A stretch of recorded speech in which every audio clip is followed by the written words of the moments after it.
What? I It's can't. 17 outside? It's 17 is too cold, man. Fuck that. Oh my fucking god. It's unbelievable, man. Last Can't deal days, with it. yeah, last days we had like -10. Fuck that. But No, today is actually good. It's like -1 or 0 or yeah, minus but 2. you have like heating at your house, right? Yeah, yeah. You don't, Yeah, right? in Portugal, nobody has heating because we don't need it. But then winter comes and it's cold as shit. Yeah. So it's gonna be, instead of intro, we talking about heating and things. Nice. I think that's gonna be a good start, because in general I was thinking like what we're gonna talk about, and I think we're just gonna talk about shit. In general, we're Yeah. gonna talk about everything, because there's so many subjects. I wanted to touch a little bit of casting thing and like playing, because you did actually both. You were like competing and casting like on high level, so it's like hard to choose like any specific subject with you. But I Yeah, wanted, just everything easy. yeah, in the beginning, I just wanted to ask, like back in 2017, like before Quake Champions Yeah. came out, you were playing like Overwatch a little bit, right? Yeah, yeah. And Because then, that's Overwatch came out in like 2016, right? yeah, like, I played 16 and then 2017. There were a lot of tournaments, and then yeah, yeah, exactly. and then Quake Champions came out, and I started playing more Quake Champions. Okay, so when you found out about Quake Champions, your goal was more to be like a player, or more like you were trying to get into the casting, or like eventually you end up as a 2Z manager, right? Yeah, because Yeah. it's weird. Because when Quake Champions started, I was still playing Overwatch, and I Mhm. was like in a really good Spanish team, I think at that time, either Spanish or Portuguese team, and we were Like like in playing Kick, LANs and stuff. you're playing for Yeah, Kick, right? Yeah. yeah, I played for Kick, then I Yeah. played for the Win and another couple of Spanish teams as well. Mhm. And then Quake Champions came. My PC wasn't really good, but it was really fun to play because there was like the sacrifice stuff. Mhm. But I couldn't decide whether to play Overwatch or whether to play Quake Champions. So I was still playing Overwatch and playing a little bit of Quake Champions. And then Mhm. the $1 million tournament was announced, and like, well, I gotta play Quake Champions now. Yeah, yeah. So but I, so I tried to make a team for like sacrifice, but everyone was taken because I came in too late. Too late, yeah. Uh, so I ended up not playing the qualifiers of sacrifice at all, and I tried to Mhm. play duel, but all the qualifiers were when I was in like the south of Portugal, Mhm. in family vacations with my family. So I tried to play the dual qualifiers without really knowing the game much. I played Mhm. on like a really bad laptop with like 300 ping, and it didn't go well. I Yeah. should have canceled the family vacations just to try and qualify.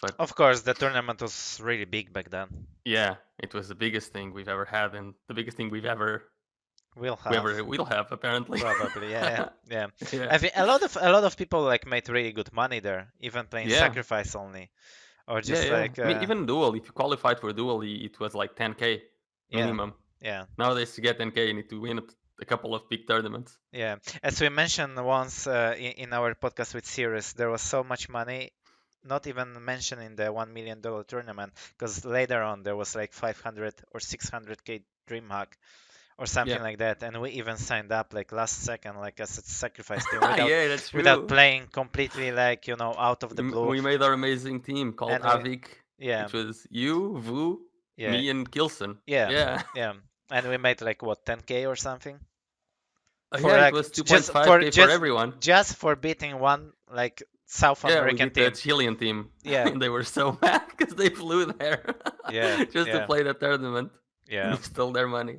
But yeah, there Oh was a my lot god. of money in Quake Champions in 2017. The $1 million tournament, and it was Denver. There was Mhm, ESWC as well. I think there was mhm. also the Italy Open, Yeah, maybe. later on, but it wasn't Yeah, that much money. But I think DreamHack and this QuakeCon was the biggest. yeah, And it then there was was really this big. Denver where like we also laugh Oh, about it, because like people came stepping into the plane before tournament. People were hitting 40 plus LG%, yeah, and when they landed in Denver, they were already hitting 12 or 15, because there yeah. was a patch going on while they were flying from Europe to USA, and It was really weird. A lot of completely made surprising results that tournament. yeah, it made It was the one like that Dewey and Garpy did really well on, I think. yeah, I think Garpy was second, because like he was using rockets most likely Yeah, only, and like and the people who used LG, like they couldn't hit anything at that tournament. yeah, yeah. It was fun. It was it was, you know, that was new game, so it was hard to kind of like establish meta. Same like before this Quake on in 2017, everybody played Clutch. And then Yeah, something happened to Clutch that they nerfed Clutch right before the $1 million tournament, and everybody switched to Sorlak and Anarchy. So it was a lot of like meta shifting all the time, I think. yeah. And the Anarchy at that point, it was so OP. It Yeah. like I remember Clawz didn't even play Anarchy, but during the tournament, he just started playing Anarchy because it was Yeah. so OP and it worked well for him. Yeah, that's what gave him a win basically, and that's what gave like Vu second place basically. Yeah, because Like, Vu, he could run backwards shooting rockets. It was yeah, insane. yeah, nobody could do that before. And he did it like because he did that in Painkiller. He did that also in Yeah, Quake 4. I remember he had a beautiful movement in all of the games. And I'm also curious what he's up to right now. I guess he only basically played that tournament and he kind of like dropped. Like that was the same story with him in Quake 4. He also played few like first tournaments I don't and remember he him in kind of Quake 4, stopped. but I didn't play Quake 4. I just Yeah, like in Quake. The only experience I have with Quake 4 is every couple of months I watch your VODs and Toxic Quake 4 VODs playing yeah, finals because yeah, it's like so fun to watch. It's like super raw in aggression yeah, and yeah. speed. It's beautiful. It was in general it was difficult game because like in Quake 4 you actually when you were hitting like 26-27% LG it was already very good stats and Yeah, because I everything tried Quake above. 4 Yeah, like last year or something. I tried to aim it. It's really hard. Like now I can aim better, but hmm, like even hitting 35% is insane. If you're hitting 35%, you're a name god yeah, on Quake 4. 35% was basically what was Tox hitting and he was Yeah, hitting really really much back then. it's insane. Okay, so when I remember you also went to this like qualifiers in Leicester in England, right? I Yeah, remember you there. because because I wasn't gonna play the sacrifice things because I missed Hmm. all of the teams. But then 1 week before or 2 weeks before, Sevi and Hal and who was the other one? Sevi, Hal, and Memphis. Sevi, Hal, Memphis. Memphis, yeah. Yeah, yeah, because they had kicked the guy from their team or something, and they needed the fourth. So Who I was did they like, yeah, kick? I don't remember. Who did they kick? I think it was Gorilla. Was it It was a Gorilla? Polish player, I think. I think it was Gorilla because he All was right. playing with them, Yeah, and they needed one. And I'm like, yeah, sure. Is everything paid? And they're like, yeah, it's yeah. everything paid. We just need one to go to the regionals. And they're like, okay, sure, we're gonna try it out. Hmm. And we did scrims for like a week or two because we didn't have more time than that. And Yeah, it was and definitely too at the little same because like time, everybody was grinding the game. I remember yeah, our screams. Like we were grinding the game every single day, basically, like 2-3 yeah, your hours team minimum. was the defendant, right? It was Yeah, you, yeah. Too Good, and who else? Krisa Krisa and Deuce. and someone else. Deuce. Oh, the use. Oh God, Yeah, yeah, I remember. He was the only one at that regional that was already using the wireless mouse. maybe. But he was super old school. He was super old school. Yeah, But he was super good, like aim wise. He was like really good but this is mechanically. always good. I don't even know what he does. He appears like once every 10 years, and he's still playing good. Yeah, he actually carried us in one game because like they were attacking our base, everybody was dead, only Deuce was there, and he was always playing BJ, and he dual wield and he killed them all. Basically, I like he mean, I won guess before he them. was the only one like at Yeah, home that still had that had 400 FPS at that time yeah, but because he was basically rich and he had the best computer yeah, out of yeah, yeah, everyone. yeah. But we played. That game was actually on LAN in Leicester. Do you remember the car that he brought to the LAN? He had No, this super amazing, super expensive yeah, sports car. he just like just right before the tournament he bought like a Audi RS6 and it was Yeah, yeah, completely fucking new. And he actually, when he bought it, he actually kind of destroyed it on the way from like a saloon to the home to our practice games. And then and I think he got another one, which was also new. what? Like they kind of changed it because it Oh, wasn't his fault or something like that, you know? nice. He kind of he destroyed just the wheel, I think, the front wheel or something like that.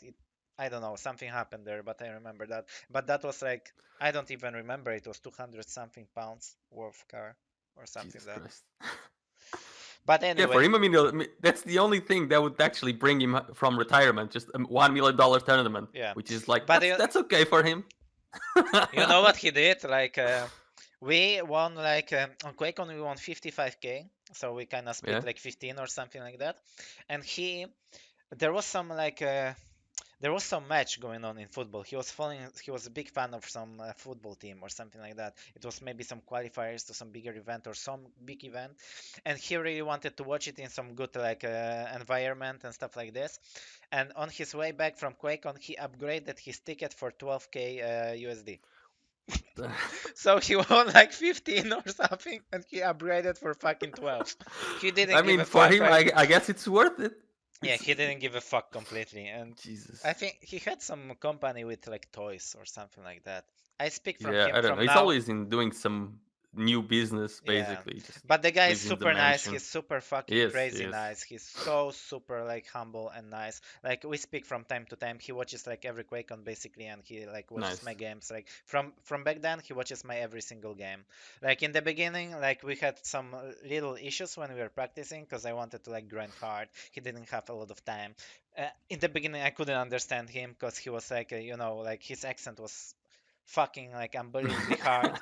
Yeah, yeah. Then I improved my English a little bit thanks to him, and I understood him well. And then we became like cool friends, and everything was cool. And he was like super fucking good. And I remember like this accent, like everybody was like paying attention to this accent because like we were sitting in one of the hotel rooms in like Hilton after the QuakeCon like finals, and we were watching like McGregor-Mayweather fight in boxing, I think. Yeah, And he came with Deus came with like shit tons of beers, like a lot of beers, like with the whole like like a table with the beers. crate. And he came in and he started to fucking shout something about McGregor.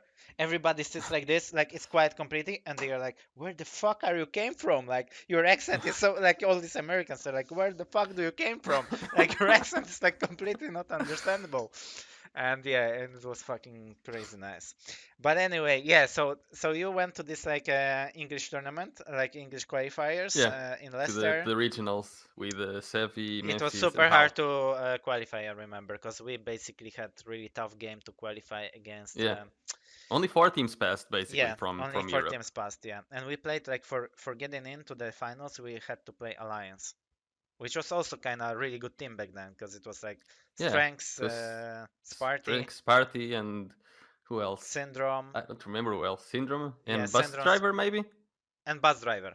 Super good team. It was super Was super it good Bus team. Driver? Yeah, Yeah, it it was was Bus Driver. busdriver. Yeah, yeah. Yeah, it was busdriver. Yeah, they were a good team as well. There were like a lot of players, even from Quake Live, trying to play the Sacrifice, Hmm. and a lot of them couldn't adapt on time. A lot of good CTF players Hmm. just decided not to practice at all and just show up there. Yeah, like in Didn't the work out beginning, you really had well. this Russian team, like where it was Cooler. Oh my God, who was there? Kas maybe? Cooler, Kas, Maybe someone else. Kaz. Yeah, Kas, It's Cooler, the, Pavel probably maybe. Pavel. Yeah, Yeah, it was like a and then someone regular else. Russian team. Yeah, like Yeah, ah, in the beginning they're just missing Latromi there, I there guess. was there was Latromi in the beginning, and he kind of left Yeah, them to Z, I think, and then there was some like a bit of a drama because of that. But anyway, yeah, the sacrifice was just cool, and just the screams and everything was just such a cool time. Like summer was coming, we were practicing. I remember all those talks between Tugut and Krisa was just fucking brilliant as well. Like Tugut in uh, general is kind of like yeah. comedian, I and remember the interviews even at playing with QuakeCon. him in one team was just a fucking Yeah, gold. I will and remember that till the now. thing people don't understand about Too Good is that he's not just very funny. He understands a lot about the game, especially team wise. He has so much depth to the game that it's insane. And Exactly. I guess even in duel, I learned like casting from watching him cast basically, and just the things he says, you can tell that he actually understands the game more than Yeah, almost all of the players even. yeah. Plus, he's like fucking hilarious when he speaks. He's just Yeah, like native English speakers first of all. Second of all, I just remember now. Shout outs to Too Good because like when we made the team, I remember he even bought video card for me, and it was 1080 Ti GTX. At that time it was like over 1k USD. He just bought it for so me that's you because didn't have 60 FPS. yeah, he said like, well, your PC is shit. I'm just gonna buy you a like video card just Yeah, so we can practice better. So he just like gave it to me for free, and like he I didn't think really. everyone's computers were pretty bad back then, Yeah, especially because Quake Champions took a lot of the computer compared to yeah, previous Quakes. But yeah, even then, playing Sacrifice was so much fun.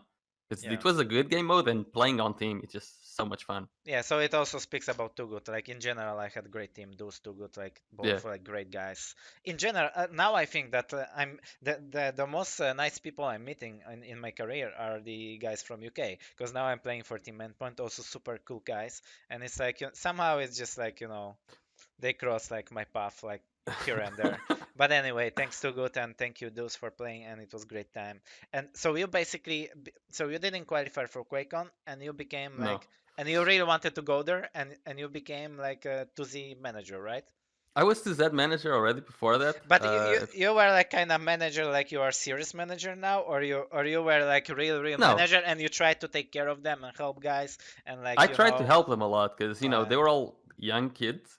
It was like or there is like Clawz, Ron. third option, the percentage Yeah. for helping was quite good. Because like it was No, only no, that no, no, no. tournament. I didn't care about money. All right. I should have cared about money because I won so much. But I was like, yeah, whatever. Because I wasn't doing anything special. I was just trying to, contact professional teams using the contacts that I had. Because, as I said, they were all young kids except Silencept, but even he didn't have like a lot of esports experience at that point Yeah. because he didn't have any contacts or anything. And Ron knew I had contacts because I had played for Titan, trying to manage cYpheR when I was in Titan with him. And I've been in a lot of teams and I had a lot of contacts. So I was just trying to help them, trying to get them in touch with orgs like Fnatic, SK, Luminosity, etc., etc. And I sent a lot of emails. I was on a lot of Skype calls, but it didn't pan out eventually. But I was just trying to help them. And even before there was regionals, Zron's visa was rejected to the UK, so he couldn't go. Yeah. So, and they were trying to get me on the team, but I was like, oh, I just told Sevi and Memphis like 2 days ago that I would play with them. And then I was trying to decide, should I try to play with 2Z or with the other team? And I almost ended up not being able to go because there was like a conflict of interest if I played for another team when I was supposedly 2Z's manager. Yeah. And also, I remember like in Leicester when there was like problems. I'm gonna actually be walking and like doing like cool like Christmas atmosphere. But anyway, I remember when there was Leicester. Oh no, it's too much shit going on there. Wait, Jesus, where it is? But I remember they were trying to get like strengths on the team, right? Yeah, like I remember that. Yeah, for Strengths wanted to play with him. I think. Yeah, because Clawz wanted. I think the one that wanted Strengths on the team was like Clawz, and Strengths was talking a lot with Clawz about it. I'm not sure if the rest were completely on board with that idea, but Strengths and Clawz seemed to be fine with it. Yeah. But Strengths was so hyped. He was like, "Man, we're gonna win. I'm gonna be rich. Like it's so fucking good." And then it's always like this. Yeah, and then Ron got his visa, and it's just great. But later on, like after years, Ron didn't get visa one more time to like Iron Fist, basically. Yeah, it's always to the UK. Has he ever been to the UK? No, I will show you something. Wait. Comport. This one is called Porto. Oh, you can't see anything. Jesus. Put it on the other side. Wait. Oh, there he is. So this is Porto, and he's called after Portugal city name. Anyway. It's the most beautiful city in Portugal, actually. Yeah? Yeah. You like Porto? I love Porto. Okay. Do they have good McDonald's there? They do, actually. Yeah? Yeah. That's cool. Anyway, what I was talking... Yeah, he never got into England, I think. So, something... Unlucky. But that's actually really weird, because, like, he got to the QuakeCon at some point. Yeah. Like, a few times. If he can go anywhere except England, that's just weird. Yeah. It's unbelievable. So, and now... And the weirdest thing is that even with because they played that LAN with Luminous, and they just practice with him for 1 week, and they still like crushed that LAN. I think they lost one map during that whole that whole regionals. They were so above everyone else by then. Yeah, unbelievable. Okay, so now I don't remember. You went to the $1 million tournament to QuakeCon? No, because I couldn't qualify in the regionals. And you couldn't. The only Portuguese person there was actually Hypno that qualified with Maestro. I was really happy for him. He went there, and I think he got top 6 or top 8. I don't know. Yeah. I think they won like 20 or 30K. It was great. So, but you couldn't go as a manager, or you will have to I pay for could, but yourself. I didn't want to pay Yeah, like that's shit, $4K just to go. shit tons of money, right? Okay, so now after the QuakeCon, you decided to stick with Quake Champions. You tried to play, or you Yeah, I more was or trying to less play because try to you play basically you sacrifice. basically still casted with Zoot in the beginning, right? Yeah, Because you because had like this at duo that from Quake with Live me, where you guys like yeah, cast all the like tournaments yeah, we and were shit. trying to cast because Zoot also started the Quake Open League stuff Hmm. when he had these kind of series tournaments. But Hmm. with me, it's always an issue. Like, it's like I like casting, but I also really like competing.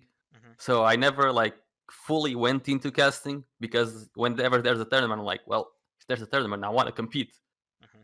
And people ask me, do you want to cast or do you want to compete? And if I ever have to choose between the two, I'll always choose compete because I like competing more. Hmm. I think I'm finally I'm at the point in my life where I can say, well, I'd rather cast because at Yeah, least I don't have to practice and I can just show yeah, up and talk and that's yeah, fine. And yeah, I still get money, so it's better. But yeah, most of my life I just always wanted to do both, so I ended up not really doing any, hmm, because it's hard to balance when you're trying to do both a lot of things at once. yeah. Because then at some point you guys split, right? You stopped Yeah, like casting together and you were not casting tournaments together anymore and things like this. And then because I'm even having hard time to remember because 2017-18 it was like tournament system. It was before the league and like there was a lot of cups tournaments. Then it was this 2v2 era, which was 2018, and yeah. you also compete back then, right? Yeah. To Because 2017, I think because 2017 started the you league, went to tours, right? right? I went to tours with vengeuR. Yeah, Yeah, yeah. In yeah. 2018, I think it was like my best year in Quake Champions. At least shape wise, I was in a I really good remember shape. whole year was like 2v2 Yeah, whole it year. was tours, and then there was a QuakeCon, lot of LAN tournaments, but tours tours. especially, it was like a whole LAN just for 2v2. That's insane. Yeah, Yeah, I wish they do that now. yeah. That was super Because good. just to shake things up a little bit, but it Yeah. was really fun, and it was probably also the weird thing is that during the whole of 2018, I think it was my best shape in all of Quake Hmm. because I was playing really well. But it was also also had the worst results out of Yeah. out of every yeah because we didn't even pass the group in tours. That Hmm. was Hmm. bizarre. But Yeah. I know who to blame for that. Okay. Yeah. Well, obviously. But then Wenger, Jesus. So then Wenger started to play 2v2 with base. That was even more Yeah, yeah, hilarious because like base yeah, didn't speak English at all, and they yeah, couldn't communicate. So they were like mega quad, yeah. Because quad it was mega some red yeah. heavy. It was weird because they couldn't communicate. But that And tournament, Wenger told me that he actually teached like a base to count in English from 1 to 10. So when the time of like mega or like a heavy was like 25s, he was saying 2-5, mega 2-5, heavy 2-8, nice, or like heavy nice. 3-4, and it was Yeah, like because his they went to QuakeCon yeah, together, right? yeah, yeah. Yeah, they went to QuakeCon together. Yeah, and I remember I think base came there with Pulsati, and like in evenings they were studying English a little bit for base, you know. Oh my god. That was fucking crazy. Hey, but it worked. Now Base I, can actually speak some I English. don't believe this shit. Yeah, yeah, he can. But it was cool. It was cool like tournaments and shit. 2v2 was great. Like why do you think like Rapha and DaHanG were so dominant, first of all? What? Sorry, I didn't Why do you hear. think like Rapha and DaHanG were so dominant in 2v2? I think because ZU players just kept shuffling Mhm. every tournament. Like you had the two Z guys, right? They did Mhm. one tournament and then they didn't win, so they shuffled. Mhm. Then they did another tournament, they didn't win, so they shuffled again. It doesn't make sense because Rapha and DaHanG, they have been playing together Mhm. for years. Yeah. And it doesn't take much for them, especially because they're so dedicated to the game. They're always watching VODs, and they don't they sacrifice a lot to Mhm. be at the high level. They don't care if one of them has to do dirty work or not. And with Mhm. you, I think there's a lot more ego, and Mhm. especially when it comes to practicing or Mhm. sacrificing anything in game, And especially.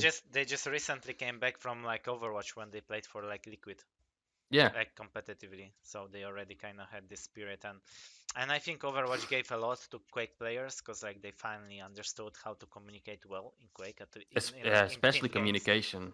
especially communication. Communication was Because such a bad part of those players. yeah, Like, it is still now. I think the best communication Quake players have right now are the one who used to play in some team in Overwatch, because they were exactly. so much pushed to speak, and especially that most of the Quake players played on support, so they had to call something at least, right? Yeah, yeah. And even now, I remember when it was when the 2v2 started and when Diabolical also started it, etc. A Hmm. lot of Quake players, especially the duelers, when they had to start playing team games, they couldn't speak and fight at the same And time. shoot at the same time, yeah. Yeah. For me that was really weird because I've always played a lot of team games, even in TeamSpeak and everything, and I always been able to do that. I guess it takes practice, but after you get Yeah, used to it, it's really yeah. easy. But that's the kind of thing that team games really help you a lot with. As I said, Overwatch, it's constant action. Even if the pace doesn't get as frenetic as Quake Champions Hmm.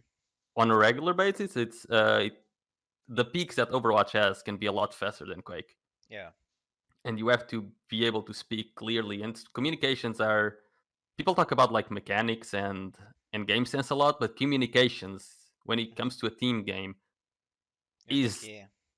is the key. Even if you're not having a good day on aim, or if you're not making the right calls, your communication needs to be on point, Yeah, because every it's time, the every one single thing time. you don't you have no reason to fail, right? Yeah. You just need to say Yeah, what you're seeing. and this is crazy. Like, I also played some 2v2s with Rapha, and he also reminded me that times, because like every single time I stopped talking for like, I don't know, 3 4 seconds, he was like, speak to me. And I'm like, fuck, man. I'm like, I need I'm to speak here. all the time. It's like, Yeah, but Rapha and DaHanG, they have like they really hammer on the communication yeah, aspect of the game, and I yeah, think that makes them really stand out. yeah. Even if I don't personally love their communication, Hmm. I think they take it a bit too extreme. Yeah. Because when I see Rapha speak, I think he always keeps the same uh sort of Intonation, the like, tone. He's always shouting yeah, basically. yeah, yeah. This It's is the like thing. He's shouting a lot. His yeah. comps are very like intense. So it's hard to tell sometimes the urgency from his tone because Hmm. he's always shouting. Yeah, and Timmy was always so chilled, and he didn't speak that Yeah, much. I remember he was giving the item timings, and Rafa was like saying what to do and when to like commit to the fight, or like stay away, or like play defensive, or whatever. He was like decision making. I think that was really good for them. Maybe if the tournaments would go like for a bit more, 1 year more, maybe some European team would come up. Like, we got like Raise vengeuR now, which are super good with like understanding when to commit and when to concede. The fight. That's the one of the keys actually. Like, staying together, having yeah. fights together, focusing fire together, I and like take I take committing full credit. together. I take full credit for vengeuR and Racing being good because I taught vengeuR how to play. I take full credit. All right. Or was it base actually? Oh Who fuck! teached him Was it base? in Russian? Maybe it was base. Yeah. Bass is also hilarious. I wish to do podcast with him, but we will have to do it in Russian, then do subtitles and things, and Yeah, it's like shit tons of work. But like, I remember him, he could be like a star, like if Quake was bigger, because I remember his video. You remember that video when he was like doing the video about coming back to Quake, and he took yeah, the keyboard from the fucking fridge, yeah, yeah, yeah. and like he was sweating, like, and then the close up on the score, and it's like zero, like it's 10 to -8 or something like that. It was fucking hilarious, man. Like, It's too bad it's always in Russian and not in English. yeah, yeah, but that's Because that's a hilarious video. So, 2v2 past, you teach vengeuR how to play. You I taught step vengeuR how down. to play, I taught Sirius how to play. Yeah, you step Then down I also from the teamed up scene. with Kilson for a little bit, Okay, for like one tournament. you played with Killy as well, one tournament. Yeah, yeah, we So you came played top with 12 in Dreamhack. Okay, so we played I like think with it was on a Dreamhack. Okay, you played with Kilsen, vengeuR, and Sirius. And Yeah, who was the best teammate for you? Because it's not like personal. none of them. It was Memphis. Because I was playing with a lot Memphis of was the guys best too. teammate I've ever had, honestly. Yeah, Memphis, he just but you knows guys where he communicated has to be. in Spanish or in English? Yeah, in Spanish, In in Spanish. Spanish. Okay. But Memphis is like he's very underrated as a player. Honestly, it's too bad he's not He was active super good. anymore. He was super good, and He especially on was really good. CPMA like Yeah, champions. I he remember. just he's very good at like being wherever I need him to be. You know, he's not going to, go and hyper carry, but he hits his shot and he's always where I need him to be. If I need help, he's He's there without me yeah, even he's asking also for it. he's also super creative. I remember like super Yeah, creative with like fast champions and decision makings and everything. And I he also just played he's, some he just thinks differently, yeah. because I think he's come from that CPM thing. I think he just thinks differently about the game, and it's Yeah, great. and even communicating in English because I also played some fun 2v2s with him. Like he was super good, and Yeah, he he could speaks English really well. he could speak and play at the same time, and he was already A better rare than half, quality amongst yeah, fakers. better than 9 out of 10 players. Okay, except Memphis. Which one out of these three was the best for you? Uh, Because I it's hard to have like chemistry in 2v2 sometimes, even if the I player think is good. I think with both with vengeuR and Sirius we had good chemistry. With vengeuR it was harder to come by because he had never played team games before, so I had to teach him from scratch. Hmm. And we changed a lot because at that team I was like the IGL and I was also the visor. He was just Hmm. supporting me as Galena, Yeah. and he eventually after the LAN we realized that maybe he should be the one going aggressive because Hmm. as a support he was being a little bit too passive, Yeah. but he eventually got over that, and now you see him play with Razy. He's doing the IGL Yeah. and the being the one going in front all the time. So it's great. But I think with Sirius we had a higher peak. With Hmm. Sirius we were beating a lot of the good teams. Hmm. I think with Sirius that we didn't actually play in any LAN Hmm. because we were going to go to QuakeCon, but he's like, oh, I didn't get a visa for QuakeCon, Hmm. and then we wanted to play in Dreamhack. But FaZe came to him with an offer to play for, I think it was Granite Gaming, Hmm. that they were promising them money, but Yeah. then it turned out that they just scammed them. Nice. So we didn't play in DreamHack, and I played with Kilson because he didn't have anyone, Yeah. uh, just because of that. But I think with Series we were beating a lot of teams. In 2018 there was also those ESL Go for Cups. You remember Yeah. those? That was a Every lot. month, We also I played think that. I think I played that every with month I Skillson would. a lot.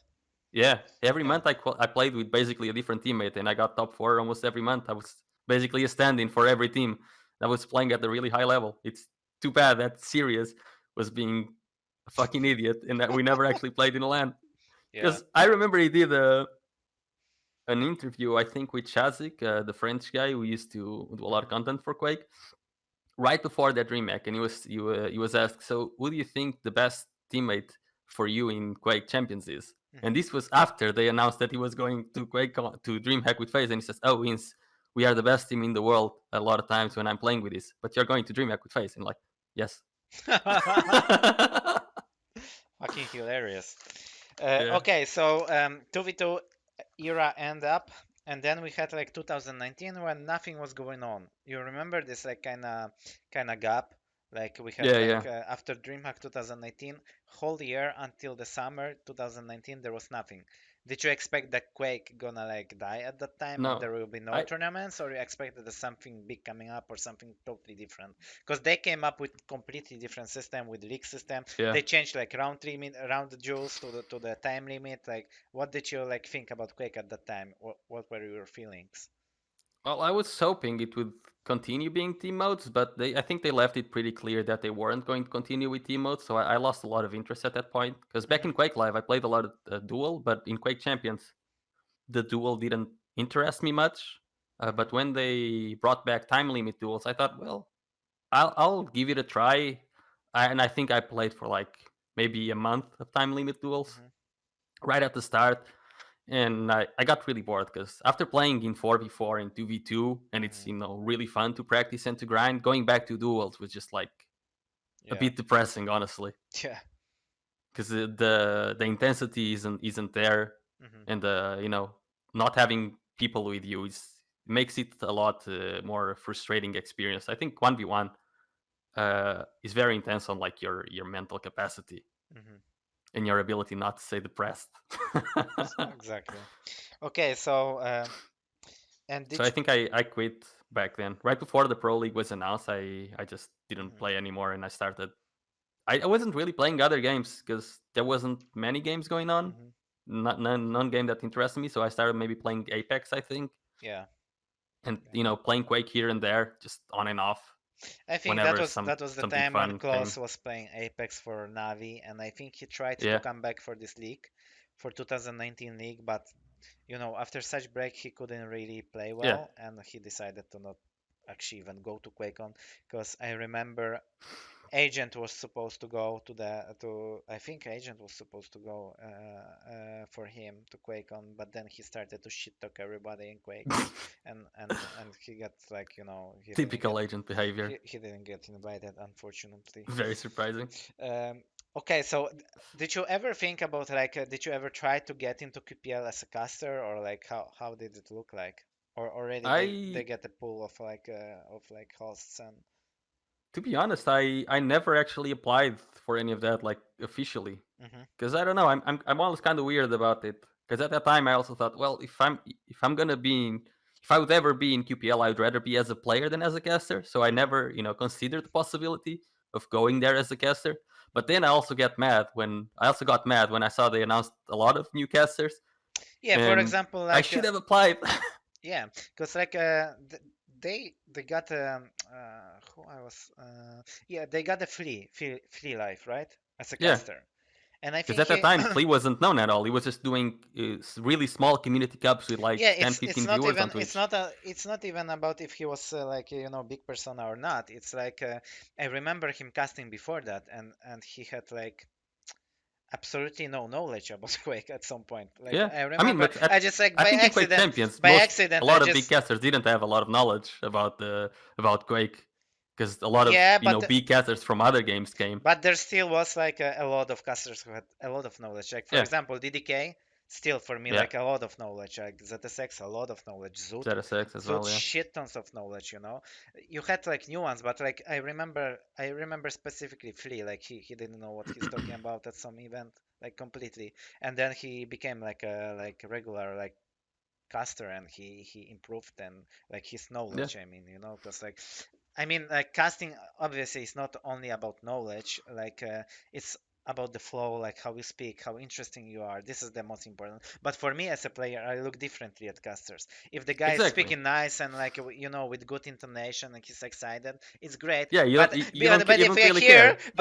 that he's speaking totally shit and it's like it has zero sense, I'm like, Yeah, Jesus, I can't. I need to mute it. I need to mute this game because I can't yeah, like same, listen to it without getting tilted, because I know that same. that the guy clearly doesn't know what's going on in the But game. you gotta realize that like 95% of the viewers won't care about that Yeah, super in-depth knowledge. They yeah. only care about the show that's being provided. That's why I know that like it doesn't like matter what I think. It's like completely irrelevant. Like it doesn't matter what I think. It's just like my honest opinion, and that's it. So I think a lot of new guys came. So I think that was a mistake that you didn't try to get at some point. I agree, and I think even in Quake Live, I could have casted QuakeCons if I wanted to, or Dreamhacks, and I was always like in the And fence you of like, did, and you did at do some I point. apply? I casted a couple of community lands in Quake Live. hmm I got invited to cast a Dreamhack once, and I said no because I wanted to play in it. So they hmm were always getting people that weren't casting a lot, hmm like Kalipt. Kalipt went to cast a Dreamhack once, even though he had never casted before, and he did really well. I remember because he had a lot of in-game knowledge. NVC casted one, these Repute, hmm Too Good casted a few, but it was always Zoot and someone else. hmm Whereas at the face of Quake Live, basically online, was me and Zoot, and then Zoot Yeah. would appear at lands and it would always be with someone else because I would never apply to do any of the lands. And I think looking back, I definitely should have gone Yeah. harder with casting or gone harder with playing. hmm And I don't think I committed fully to either. I really liked Too Good and Joe. Too Good and Joe were Joe. the best duo. That was so They, so like good. it's Joe, like you were talking about knowledge, but Joe is like someone that even without any knowledge of the game, he can cast any game Yeah. and Yeah. make it look Yeah. interesting Yeah. without even knowing what's going on. I don't know how he does it, and it's amazing. But he's so old school. I remember him. I think I remember him casting Painkiller already.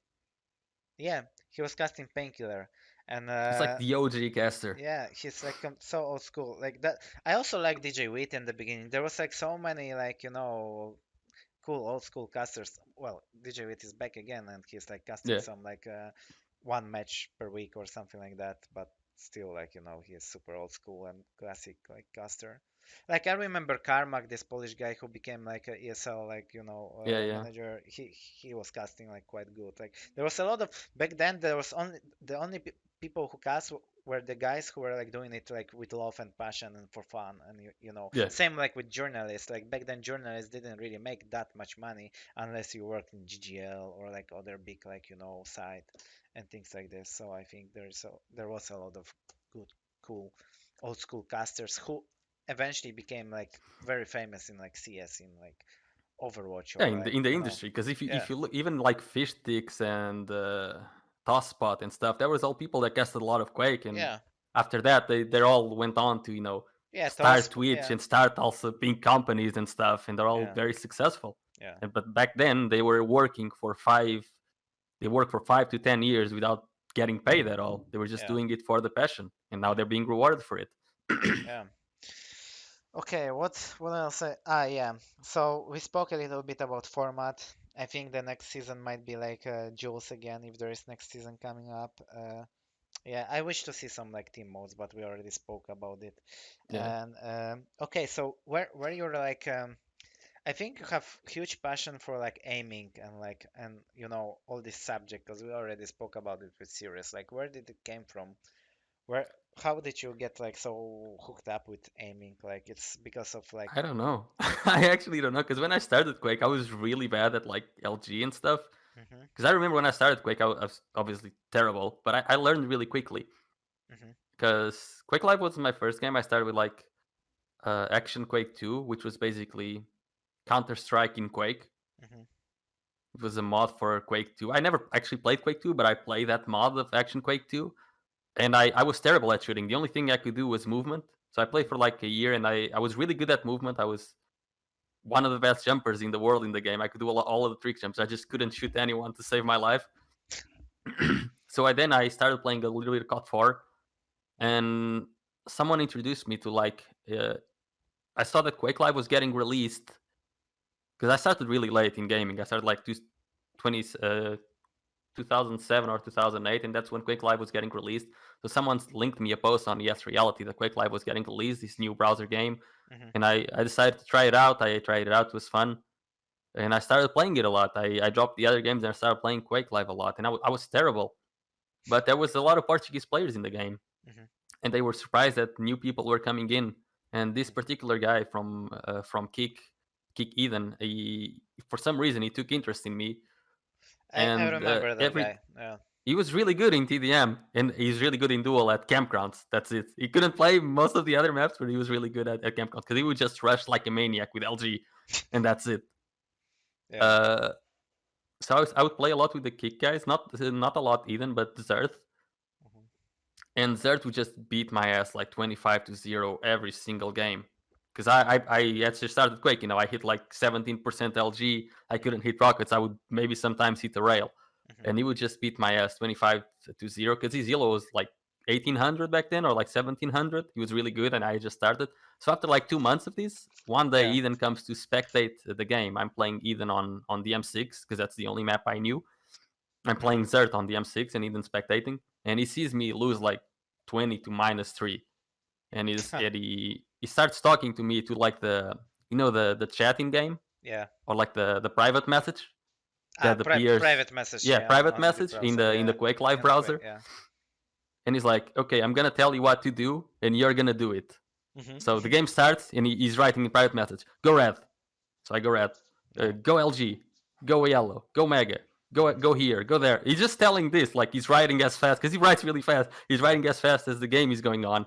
And after getting beat like for 2 months versus Zerth, 25-0, 25-0, I won that game 21-1. Jesus, that's a huge And I'm difference. like, and after that game, I I started having 50-50 games with Zerth, because I basically went from like 900 elo to Yeah. 1700 elo in that game, because for some reason it clicked on me, like You map kind of control, understood, yeah, you weapon kind of rotations. Yeah, understood what because you need to I do in was the in his game. Yeah. mind basically, because he Yeah. was doing the decisions for me. So it just clicked for me where I have to go, item rotation, weapon control, hmm etc. It all just clicked for me in 10 minutes. And hmm if it hadn't been for Eden, I would have never really understood Quake. Maybe I would have lost interest after like a couple of more months, and I would have Yeah. gone back to Call of Duty. Yeah. That was insane for me because I never did the grind, the 3-year long grind of grinding from 1200 elo to 1800. I just instantly jumped thanks to that. Man, that was insane. That's So I actually cool. spent a year after that Yeah, just that's actually cool learning the other story. maps. I never knew about it. But I think it's a great way to actually teach people. I've tried to do that with a couple of other people when they're playing, just telling me them too. where to Yeah, go, I and remember in it Quick actually Life, works I really teach well. people like this. Yeah. I think it's a really good way of teaching people Yeah, because because they you kind actually of make them remember. Yeah. understand what's happening. Yeah. Exactly. Um, okay, so that was about the aiming. Now another subject, because I remember you. Oh, I didn't talk anything about the aiming. But you told me why you get hooked up with Yeah, Quake, and yeah, basically for different reasons, and you were shit with aiming in the beginning, you said, and then you yeah. kind of felt like you want to improve. How did you improve your aim? Did you play a lot of Clan Arena back then, like aim maps, No, like not really. I played a lot of FFA. FFA? FFA, I think it's the best way of learning to I aim think because this. I think everything that. is just so chaotic that Mhm. you need to be good at it. Yeah, Basically, you improve combat skills a lot. I think this is what cYpheR thinks as well. He also prefers FFA over Team Deathmatch and like Clan Arena and Holy Especially Trinity. Clan Arena. I think Clan Arena, it can teach aim, but it doesn't really force you on such chaotic situations. Hmm. Especially machine gun. I think machine gun is such. You Hmm. will never use a machine gun or shotgun in Clan Arena, and Hmm. those weapons are completely, fundamental to use in duel and in TDM. Hmm. I think that really helps a lot. So I played a lot of FFA. Was probably my most played game mode by like 10 times over the other game modes, and then I played a lot of TDM pickups. Also, don't you think like when QPL started and it was kind of hermetic and like it was only 20 players, like 20 or 16 players is actually the ideal amount for duels, because like even though the scene is kind of small, it's like really Yeah, hard to get to top 16. It's like extremely hard to get to top 16 like in 1v1, because the gap between the rest and like the top 20 is like it's extremely huge sometimes. yeah. That's why you So have gatekeepers. yeah, but didn't you like feel like you kind of lost interest because like you felt maybe that it takes a lot of grinding now Also, to yeah, get again back to the yeah, QPL? because especially because they did it with like 10-10, right? 10 Hmm. Europeans and 10 NA. I felt that It's even at even that worse. point, It's even worse. I Yeah. could be in like top 5 or top 6 of NA because top at the end, like all of the 10 NA players now are really good. Yeah. Now I definitely couldn't do that, but back then, yeah, no problem, I could do that. And Hmm. most all of top 20 or top 30, you could get into the top 10 of NA at that point. Hmm. And I think a lot of people lost interest because they couldn't get the top 10 in EU because Well, EU had all the that's tier 2 the players. best example was Zanaku. He couldn't like go like through Yeah, few rounds of EU challengers and he get to the NA league yeah, easily. yeah. That's it. I mean, you had, yeah, like him. There was so many examples. If I happened to live in NA, I think I would have been in QPL. He Me, qualified. He Stone, qualified there from. Pasika, even He qualified there from from. from EU on NA servers. Yeah, He yeah, qualified to yeah. NA He was living in Poland, right? yeah, and he couldn't qualify through EU to EU. Yeah, it's not. It's normal because the level at the EU was really high and the level in NA was really low at that point. Now it's a lot more Yeah, even than it ever agree, was. agree. But back then, yeah, it was super easy What? to play the NA. But no, the EU players couldn't do what he did Mhm. because since he wasn't EU nor NA, he He actually had a could, yeah, choice. yeah. But I couldn't do that if I wanted to, You so think I lost interest. you think NA players like improved so much because they had regular games for like lasting Definitely, 3 years and they practice every definitely, day? It's because of this format. Because like with yeah, tournament format, people kind of seem to drop game for like few weeks or months and then come back for yeah. tournament.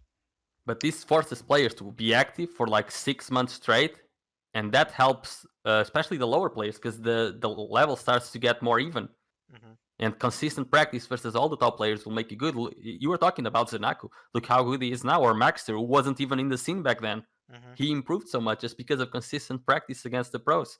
And if Exactly. you in lands, there is no consistent practice in the off time Hmm. because the pros just don't show up. They will show up 1 month before and they will play only versus each other. Hmm. But this kind of format makes that so that everyone has to play versus everyone, and Hmm. it's great for improvement. Yeah. And that's why you see now the level now in Quake Champions has improved a lot. Not so much in decision making, but in combat skill. Everyone is just thinking in fights a lot faster. Because Mhm. Quake Champions, I feel like, especially compared to Quake Live, is a lot more fight based. Mhm. Not so much decision based, but a lot more fight based. And everyone, I noticed this a lot because I kind of quit in 2019. And when I came back again this year, tried to play some duels, and I'm like, whoa, my aim is better, but everyone is just doing things so much faster Yeah. than me. I can't keep up at this pace. Everyone's just shooting, coming at my face. And I'm like, I can't even tell if that was the right decision or not, but they're just doing it so fast that I just can't do anything. It's Yeah. insane. Yeah. What do you think about the new map? Did you check it out? Like, I didn't check it out yet, no. me neither. So you were just trying to get Yeah. opinions on it. Yeah. Yeah. Okay. But a lot of new maps in Quake Champions have been good. Quake Champions introduced a lot of cool new maps. Yeah. I My even favorites would probably be Awoken. I really liked Exile. Exile There was was cool. easy fix. There was easy fix to not make a map suck you in. You know, Yeah, because wherever you were jumping, it just suck you in. Like you yeah. just fix Instead of that, that, and you got they like could great just make map. lava, either lava or Whatever, like spikes, right? whatever. Just Like, make it take 100 damage instead of falling out of the map. and it will be like super great map. Yeah, I think Awoken and Corrupted Keep were really cool maps that they introduced in Quake Champions. Hmm. Okay, so as I said, like I remember you through all those years, and we met on few occasions on LANs, and I always appreciate like on each like LAN and like tournament you were like helping me out and cYpheR, and you were like always close and trying to like help us with games and mentally and with everything. Yeah, Like because you how? guys also helped me a lot when in Quake Live. I remember when I was, back in 2011 or so, when I was starting to get good, you guys were always up for practicing against me. And I Mhm. have a lot of, even I think in my old YouTube channel, I have a lot of best of threes versus cYpheR and a few versus you as well. Yeah. Yeah. And So it was I cool because, I was coming with the question like how yeah. like all this situation would happen to him lately. Like what no different I will ask you differently. What do you think Hmm. like cYpheR could achieve if he didn't have like visa problems? Cuz that fuck my phone. Jeez.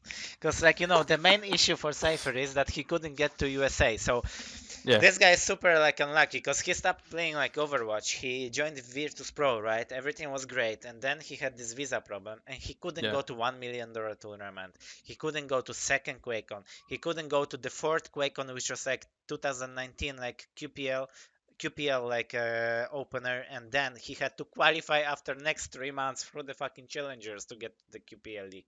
Yeah. It's And then it's he couldn't go to unbelievable. the Yeah, previous then he QuakeCon couldn't go because to of the the war. next one. It's like, and now he cannot play. Like you, oh my god, he missed so It's many insane. tournaments. It's insane. And It's like, so unlucky, especially coming from someone like cYpheR, who and was, then he played Dreamhack in semifinals against Tox, and his mouse like broke, it's just and it like, stopped but working. I mean, for him to not be able to compete as much as he want and still get to that level, it's insane. And Mhm. what I I think think he would be in top four, right? everybody, Minimum. yeah, everybody will give up already. Like after so Yeah, many everyone. like I don't know QuakeCon how he denies. still has so much passion to compete. I would have given up and started like a streaming career already, or gone to do something else, like get a job or something. But I've seen he's him stream trying. today. I've seen him stream today. But even that, Nice. like the donations don't come to him. Oh my god, that's Twitch doesn't like provide him those yeah, because donations he's and not paying subs. out to Russians or Belarusians. Yeah, Oh, that sucks, man. But that's that's the thing crazy. with cYpheR, because You could he's like write the a book Messi about of him. Quake. He just has all of the talent in the world. Yeah, And now that I mean, I've seen the last few years, you always know that he has that motivation, but then he gets unlucky and can't go to the tournaments. But he still has really great shape, and whenever he's allowed to play, he mhm, always performs really well. So if he yeah, was allowed to play, I don't think Rapha would have been as successful as he has been. I think cYpheR would be there to challenge him for yeah, sure. Because I yeah, think when it comes to the highest peaks of Quake, I think only especially since Quake Live, only really Rapha and cYpheR have been able to get to such a high level, and exactly. their rivalry feeds each other off Hmm. and makes each other be really good. And I think since Rapha has been so good, no one really has been there to challenge him. So I think Especially because of that that, I think cYpheR style is so good to counter Rapha. yeah, It's extremely good. I Rapha think just there was just counters at each other, right? Because Rapha is like super calculated and he yeah. likes to know everything's going on, and cYpheR is like really good at surprising and really good at The taking thing advantage is, of. yeah, the thing is like if someone is like very readable for cYpheR and like Yeah, he has this reaction time like with shooting that can like he can outshoot you in every situation because a yeah, lot of players they just shoot in the good situations for them. He just outshoot you whenever, and Rafa is kind of the guy who you hear all the time on the map. You know what he's doing, but you cannot stop it. And cYpheR yeah. doesn't really need full control. He can get few greens, get a rocket, Because he just hit needs here a and he there, just and needs a couple of fights. he makes skill, and that's it, and he Yeah, constantly knows what Rafa is doing because Rafa is like all the time like circling around the map. He and doesn't they're stop. both like doing what they want to do in the game, and Yeah, it comes down to a couple of really cool yeah, key moments, and it's yeah. always amazing highlights. And I Yeah, think it's like super good to watch them. Yeah. if cYpheR was around, Rafa wouldn't have been as successful as he has been, but he also wouldn't have allowed himself to drop off like he has been in the last year. Hmm. Because I think the only reason Rafa is playing worse now is because he realized there's no competition. So I don't think he's practicing as much or as hard or focusing as hard. I think if cYpheR was still around, I think they would have reached, they would be top two ahead, way ahead of everyone else right now. Hmm. It would be like it was in Quake Live, basically. No one Yeah. would be able to touch them. Yeah. Because after some time, the scene became more stable, and I think they will like come on top after some time eventually. So yeah, it's just like it's crazy to think about cYpheR's situation. It's like it came to my mind just today because I came by to his stream and I was watching, and he was getting frustrated, and he was talking How can shit. you not? He was talking shit about like everything, How moving can you and not? everything. It's like crazy. It's ridiculous. I wish there was something like I or anyone could do to help him, but when it comes to the hands of like politics and Hmm. stuff, there's what the hell can anyone do really? Hmm. All we can do is just hope it gets better, but it's insane. Crazy. Uh, do you think like Jesus? He must be so strong mentally. Do you think like mental game is like very important in Quake in 1v1? Yeah, like It is. we were talking about this earlier, right? Because like it's very taxing on your mental health. Because in team games, there's other people to cheer you up, and there's also other Yeah. people to share the blame with you. In Hmm. duel, there's no one else. If you lose, especially in Quake, it's because you played worse than your opponent, and that's something very hard to take in. Because Hmm. to be good at duel, you need to have a very strong ego, Hmm. and you also need to have a lot of confidence. But every time you lose a game, you know it's because you played worse than your opponent, Hmm. and that just makes anyone frustrated behind belief. Hmm. And yeah, it's very very mentally taxing, and I think it's honestly normal that cYpheR is still motivated to train because given the peak that he had in Quake, his mental game is insane. Yeah. I don't think anything can really shake him off. And you see him frustrated, but after all he's taken, I don't think either of us would have even been playing Quake anymore. No, definitely not. Too much shit went on Yeah. him. Anyway, I seen like your tweet like some time ago, and you were thinking about doing podcasts. I think that's actually a good idea.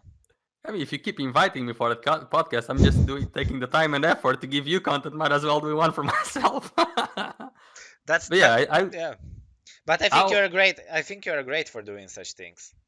That's why I people don't like know, to cause watch you casting because you never were like so serious about everything, and you had always like that was actually my last like question for you today. Like hmm, I remember because as I said I met you on a few occasions, and the because there's always like some impressions about people, and the thing I understood about you and like what I really respect, and there's one thing maybe nobody sees that I see like huge distance in yourself for yourself. Like you never taking things like too serious. You always have distance, and you have like great sense of humor, and you can like watch even yourself like and critically and watch yourself from distance. Like this is my impression about you. Where this like distance for yourself came from? Like this is a I very think hard I'm a thing to do. sociopath. I'm probably a sociopath. I have no empathy for others or myself. Jeez. I don't know really. I think it came mainly when I moved countries when I was young, Hmm. and I sort like because I was living in Portugal. Then I went to Spain, and when I went to Spain, it was even though it's similar, it's a new language, and I was just a teen. So Mhm. all my friends that I had in Portugal, then I didn't have there. Yeah, so So you had I to went, adapt like really hard. yeah, I had to adapt, and that's when I started playing games as well. So I think I created my gaming identity then, Hmm. and I basically see ints as a different person, not really myself. Even though I think creating ints has given me a lot of confidence that I didn't have back then. Hmm. So that's why I guess I see myself as a third person. That's super good. That's super good. That's what I like. It's Okay. just like, like in every environment you see it between people, and you can straight away feel that you really feel comfortable with yourself, that you feel really fine with yourself. You don't really. So that's good. And that's rarely happening in gaming industry. Like there is like a lot of like nerds and like people who are closed in themselves, and they are like, kind of Yeah. shy, and it's like it's rarely you can see like such people. Yeah, but in Quake, I think everyone is pretty chill compared to other esports, especially. I think in Quake, everyone's maybe it's because everyone is older in Quake. Generally, everyone's like pretty chill. Everyone's a lot more mature. Hmm. There isn't really like the nerd stereotype in Quake so much Hmm. compared to the other games, I guess. Yeah. Anyway, Bruno, thank you for the podcast. I hope I recorded it because it sticks in my mind already for all. I didn't record it this time. You I didn't know, ask. I know. I like at 25th minute, I look at the clock and I was like, shit, I didn't ask him to record, and it's probably that. But anyway, I'm quite sure I recorded it, but one time I didn't. I remember. I don't remember Oh, with who. I think with Dramis or someone. I did some podcast and what happened? Did you re-record it after? Did you uh, redo it, or did you I just realized screw that it? I realized at 8 minutes that I didn't start Oh, recording, and we just kind of that's not too bad. no, I did that with Face, or I don't remember, like, cause we are doing podcasts like far ahead, that's the point. Like later, Dramis was asking me what, like when my podcast gonna be out, and I'm like, In 2025. yeah, in 2025.